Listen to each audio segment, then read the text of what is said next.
প্রিয় চতুর্থ শ্রেণীর শিক্ষার্থীরা, আশা করি তোমরা ভালো আছো, সুস্থ আছো।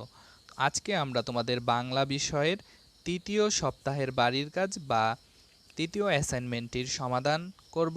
আশা করি পুরো ভিডিও জুড়ে তোমরা আমাদের সাথেই থাকবে। প্রথমে আমরা শব্দের অর্থগুলো দেখো। প্রশ্নটা হচ্ছে শব্দের অর্থগুলো খুঁজে বের করো এবং অর্থ বলি, অর্থাৎ আমরা অর্থগুলো লিখব শব্দের অর্থগুলো। তো আমরা যখন উত্তর সমাধান করব সেখানে উত্তরগুলো দেখে নিব। এরপরে 2 নং প্রশ্নে আছে কিছু শূন্যস্থান পূরণ। এখানে উপরে কিছু অপশন দেওয়া আছে বা উত্তর দেওয়া আছে। তো আমরা সেই উত্তরগুলো সঠিক শব্দগুলো বেছে নিয়ে শূন্যস্থানে বসিয়ে সমাধান করব। তো দেখো, আমরা এটার উত্তরের সময় দেখে নিব। প্রশ্নটা তোমরা চাইলে এখান থেকে তুলে নিতে পারো, তবে এটার প্রশ্ন না তুললেও উত্তরটা হবে। এরপরে 3 নং যে প্রশ্নটি আছে, যুক্তবর্ণ দেখি এবং যুক্তবর্ণগুলো গঠিত শব্দ পড়ি ও লিখি। এখানে যে প্রশ্নগুলো আছে, যুক্তবর্ণগুলো আছে, সেগুলো তোমরা লিখবে, খুব সুন্দর করে দেখে দেখে তুলে দিবে। এটার কোনো পরিবর্তন করার প্রয়োজন নেই।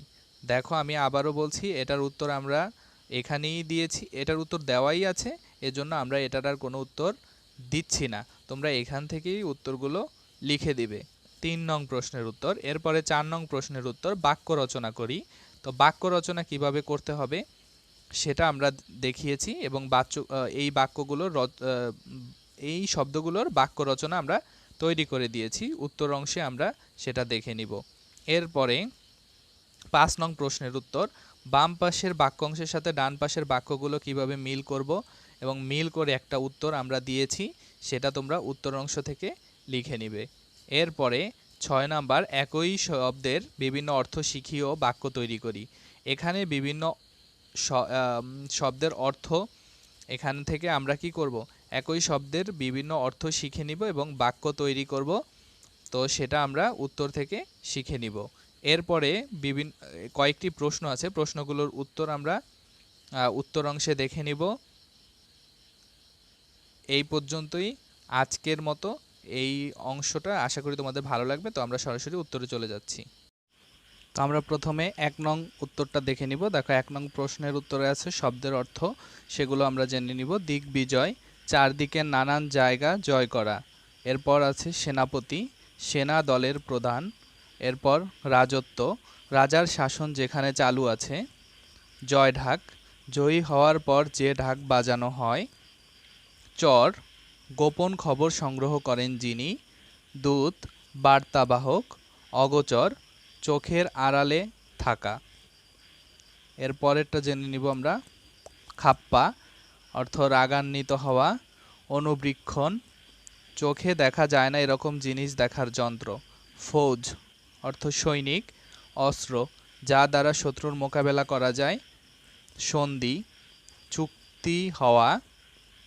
রথ, রথী, প্রাচীন অর্শাদিবাহিত যানের যাত্রী। ঝুপঝাপ, পারিপাতের শব্দ। রাজ্য, রাজত্ব। মুঠো, হাতল। এরপর 2 নং প্রশ্নের উত্তরে যেগুলো লিখবে, 2 নং প্রশ্নের উত্তরে চাইলে তোমরা পুরো শূন্যস্থানটা লিখে দিতে পারো তুলে, অথবা যদি তোমরা না চাও তাহলে শুধু উত্তরটা দিলেও হবে, কোনো ভুল হবে না। তো 2 নং প্রশ্নের প্রথম শূন্যস্থানের উত্তরটা হচ্ছে রাজ সিংহাসনে। খ নাম্বার হচ্ছে ফাফরে। গ হচ্ছে দিগ্বিজয়। ঘ হচ্ছে অন্যত্র। উ হচ্ছে জয়ডাক। চ হচ্ছে আন্দাজ। এরপর 3 নাম্বার প্রশ্নের উত্তর, সেখানে উত্তরটাই দেওয়া আছে, তোমরা সেটাই তুলে দিবে, এটার কোনো পরিবর্তন নেই, সেটা উত্তরটাই দেওয়া আছে।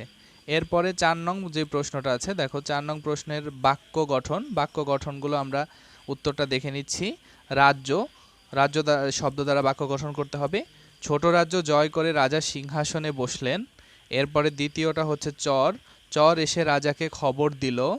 রথ, বড় রাজা রথ নিয়ে চললেন পৃথিবী কাঁপিয়ে।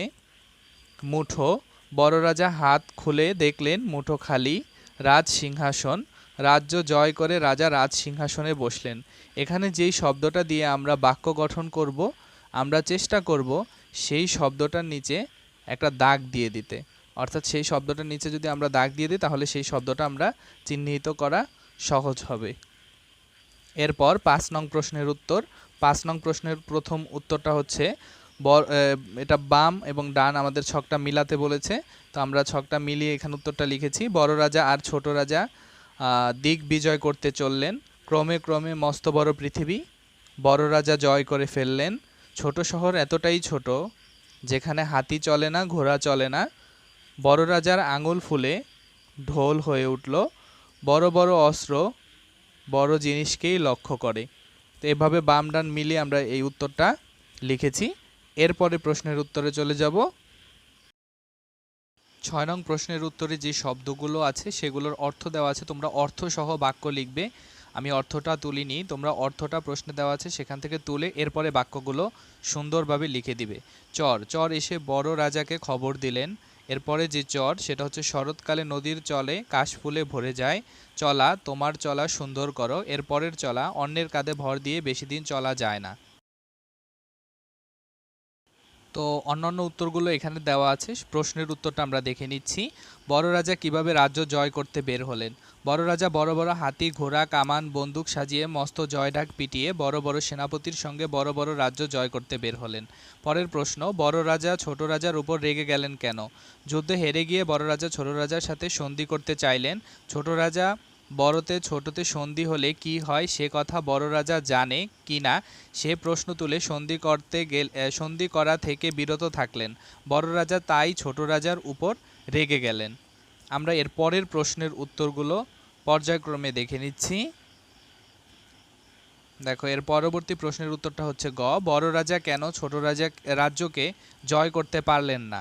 ছোট রাজার রাজত্ব এত ছোট যে তা খালি চোখে দেখা যায় না, সেখানে প্রবেশ করা ভারী কঠিন, তাই বড় রাজা ছোট রাজার রাজ্য জয় করতে পারলেন না। ঘ, বড় রাজা কেন সন্ধি করতে চাইলেন? যুদ্ধে বড় রাজা ছোট রাজার সাথে কোনো মতেই পেরে উঠছিলেন না, তাই বড় রাজা ফাঁপড়ে পড়ে গিয়ে ছোট রাজার সঙ্গে সন্ধি করতে চাইলেন। এবং উ, বড় রাজা আর ছোট রাজার মধ্যে তোমার কাকে বেশি পছন্দ এবং কেন? বড় রাজা আর ছোট রাজার মধ্যে আমার কাছে বেশি পছন্দনীয় হচ্ছেন ছোট রাজা, কারণ তিনি ছোট রাজ্য নিয়েই সুখী। তিনি অধিক পাওয়ার আশা করেন না, তিনি বুদ্ধিমান এবং অল্পতেই সন্তুষ্ট।